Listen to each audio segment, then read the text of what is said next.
Hello there, my friend. Welcome back to the Daily Message with me, your host, Jonathan Doyle. I am pleased you are here. Please make sure you have subscribed to this show. Hit that subscribe button, hit the notification bell, and there is a plethora, a veritable cornucopia of links under here. Links of such special magnificence that if you were to click them all, you would achieve supreme cosmic consciousness, or something like that. If you did it. Anyway, there's coaching links. You can book me for private coaching anywhere in the world. We jump on a call. We target the things you need to change and I help you change them. You can book me to speak at conferences and events. There's free stuff here. Go check out the links. All right, you ready? We're going to jump into today's message. Let's do it. In this recent sequence of videos, I have been focusing on listener, viewer questions. I love this. It's the best episodes when you guys actually send in issues and challenges that you're dealing with, and I get to talk with you about them. And just on that, comment section here, anything you want to drop in the comments, do it, and I can tailor a content based on those comments. Today we're going to talk about a really beautiful message I got from a gentleman who sadly is a widower. And the question was, I don't want to be alone anymore. I've lost my spouse and I want to remarry. What do I do? So I'm just going to rip through a few things here, but I want to be really clear that what I'm going to share can apply to anything. So any particular challenges or really important things that matter to you, the same formula is going to pretty much apply. Let me spin you through a few things. Number one, the first thing I suggest is you get super clear. You get out a journal and you've got to get what we call leverage. You have got to get super clear about why this matters. You know, so many people are like, well, you know, I'd really like to be more successful, or I'd like to be fitter, and, you know, and there's just no connection. There's just like, you know, people know that they should change things. They're kind of like, well, this would be nice and it would be nice if that happened. You don't change things like that. If you really want to create a significant change in your life, if you want something to be different, you've got to get absolutely crystal clear on why it matters. So journal, write it down. I say to people, write down exactly what it is that you want in clarity and detail. Then write down what it's going to give you. You see, you have to understand with any goal, it's never the goal. Like the person that sent me this email doesn't want just a spouse. They don't just want a physical human to be in the room with them. It's what the spouse represents: connection, intimacy, romance, no more isolation, belonging, all those things that matter so much to us. And as you're doing this process, it's really worth understanding the values that we move towards and the values that we move away from, or the experiences that we move towards and the experiences that we want to move away from. So if you think about wanting to remarry or buy a boat or become president, there will be deeply internal values you have about why you want it.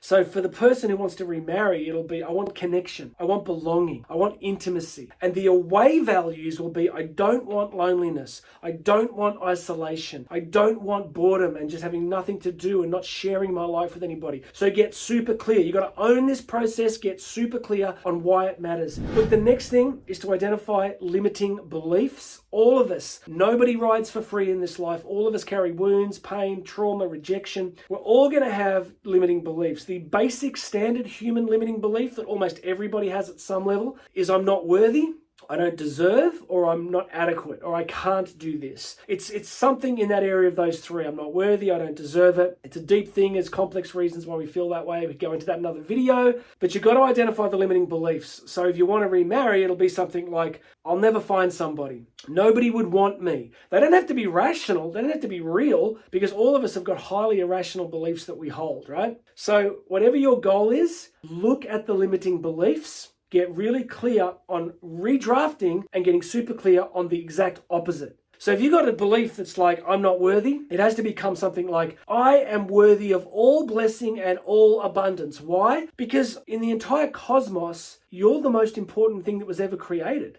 So every single one of us has spectacular worth, value, and dignity because we're made in the image of God. We're more important than stars and planets and the cosmos itself. So every single one of us carries spectacular worthiness. We just got to own it. We can actually step in and own it. So the first thing is to get clear, get the leverage and the clarity. Second thing, look at the limiting beliefs. Final thing, and I'm giving you the simple version here, right? We could spend a lot longer on all of this, but the last major thing is to take massive action. So I've been doing so much of this lately. You know, so many people, they write their goals, they write their beliefs, they write why it's important, and then they kind of like a rocket that's slowly running out of fuel. They're like, it just drops, right? You take action. Big, scary, dramatic action. And the best way to take massive action is so simple, right? You've got to be in what we call state. So I'll give you a good example here. Like say that you're depressed or you're tired, you run down, nothing's going your way.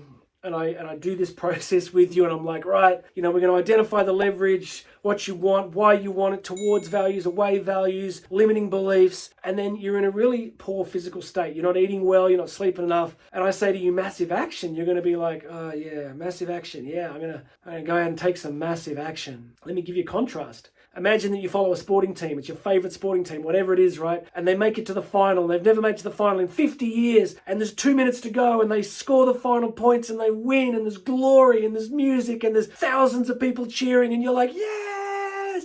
And you're running around and you're so excited. And then someone comes up to you and says, hey, quick, you need to make a big decision about that goal of yours. You're like, yes, I do. Bang, and you make the decision. You take the action, right? What's the difference? Physiological state. I woke up this morning at 3:07 and I've had a very big few days. And, I started work in my office and then I'm like, I did a 40K training ride with 600 meters of climbing, raced into the gym, but then I got home, I got back to the studio, jumped in the shower, had a coffee, got jazzed up, did some recording. I'm in good state. And when you're in good state, you make good decisions. So for my friend here that wants to remarry, get in state, get yourself in a really good positive state, then go take action. And what's the action? The action is everything. I would say be everywhere. You want to remarry? You are not going to remarry if you stay in your house, right? Unless somebody happens to walk past, knock on your door and say, hey, I'm single. Would you like to marry me? Could happen, unlikely, all right? Be everywhere. If I was coaching this person, I'd say, right, let's get it done. Let's make a list. Where are all the places you could be? Join a dance society. I don't want to dance. I don't feel like dancing. Cool. You don't get your goal. But what if I don't meet them there? Well, that's feedback, right? You're going to learn that they are not at the dance place. So you join a tennis club, but they're not at the tennis club. What do? You take massive action and then you change your approach over and over and over again. That's what it is. Okay. For most people, it's like, why do I have to get in massive state? You don't have to get in massive state. You can stay in exactly the state you're in most of the time, but you won't take action and you won't get the results. All right, let's finish. Summary. Get your pens out, whether it's remarrying, moving to Mars, losing 20 kilos, starting a business. It's all the same. Identify why it matters. Get clarity, get leverage. Leverage means, what does your life look like if you never do it? What does your life look like if you never achieve it? That's the other form of leverage. Get clarity, towards values, away values, limiting beliefs, and then take massive action in high state. Okay, let me know how this goes. Let me know what you think of this. Let me know the barriers and blockages that you face. But for my friend here that wants to remarry, that is the formula. Be everywhere. Make huge decisions in a positive state. All right, guys, please make sure you're subscribed. You want me to coach you? Go hit that coaching link. You want me to come and speak at your conference, business, train your team? Check out the links under here. My name's Jonathan Doyle. This has been the Daily Message. You and I are going to talk again tomorrow.